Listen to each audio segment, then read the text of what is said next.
ಸತತ 20 ವರ್ಷ ಆದ್ಮೇಲೆ ನಮ್ಮ ಅಪ್ಪನ ಕಾಡ್ತವ್ರೆ. ಇವತ್ತು ಬೆಳಗ್ಗೆ ಇದ್ರೆ ನೀವ್ ವೇಸ್ಟ್ ನನ್ ಮಗ ಏನು ಮಾಡಲ್ಲ ಅಂತ ನಮ್ಮ ಅಮ್ಮ ಹೋಗಿದ್ದಿತ್ತು. ಮಾಡ್ಬಿಡ್ತೀನಿ ತಿನ್ಕೋ, ಕಾಲೇಜ್ ಹೋಗು, ಒಂದ್ ಅಂಗಿ ಸಿಗಿಸ್ಕೊಂಡು ಪ್ಯಾಂಟ್ ಸಿಗಿಸ್ಕೋ. ಹಂಗೆ ಆಚೆ ಬಂದ್ರೆ ನಮ್ ಜ್ಞಾನವಿ ಕುರ್ಕುರೆ ತಿಂತ ನಿಂತಿದ್ಲು. ಕಾಟ ತಡಿಲಾರ್ದೆ ಈ ತರ ಮಾಡ್ಬಿಟ್ಲು.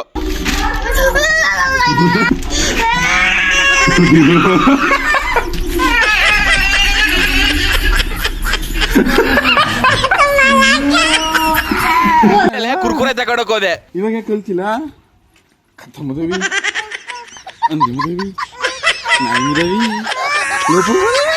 ಅವಳಿಗೊಂದು ಕುರ್ಕುರೆ ತಗೊಟ್ಟು ನಾನು ಕಾಲೇಜ್ಗೆ ಹೋಗಿ ಮಧ್ಯಾಹ್ನಕ್ಕೆ ಮನೆಗೆ ಎದ್ದು ಬಂದ್ಬಿಟ್ಟೆ.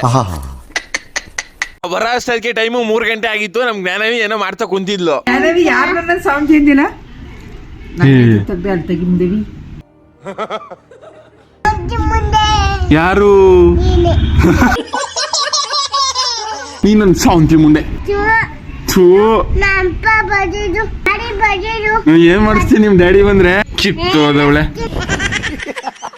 ಏನ್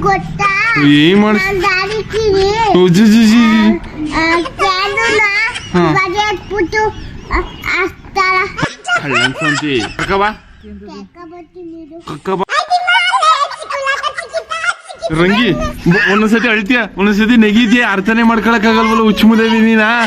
ಕಮೆಂಟ್ ಅಲ್ಲಿ ನಿಮ್ಮ ಅಪ್ಪನ ನಗ್ಸಿ ಅಂತ ಹೇಳಿದ್ರು. ನೀವು ನಂಗೆ ದೇವ್ರಿದ್ದಂಗೆ ನಿಮ್ ಪ್ರೀತಿ ಗಳಿಸೋಕೋಸ್ಕರ ನಮ್ಮ ಅಪ್ಪನ ನಗು. ಫುಲ್ ಖುಷಿನಾ ಎಲ್ಲ ನಮ್ಮ ಅಪ್ಪನ ಕಾಡ್ಬಿಟ್ರು. ಶಶಿಕಲಾ ನಿಂದನ್ ಸ್ಮೈಲ್ ಈ ಕಡೆ ವಿಸಾಕ್ ಹಂಗೆ ಇಲ್ಲ. ಅಪ್ಪನ ಗಾಡಿದ ಖುಷಿಗೆ ನಮ್ಮಮ್ಮ ಸಾಂಬಾರ್ಗೆ ಉಪ್ಪು ಹಾಕದ್ನೇ ಮರ್ತ್ಬಿಟ್ಟವ್ರೆ. ಇವತ್ತಿನ ಕತೆ ಇಷ್ಟೇ.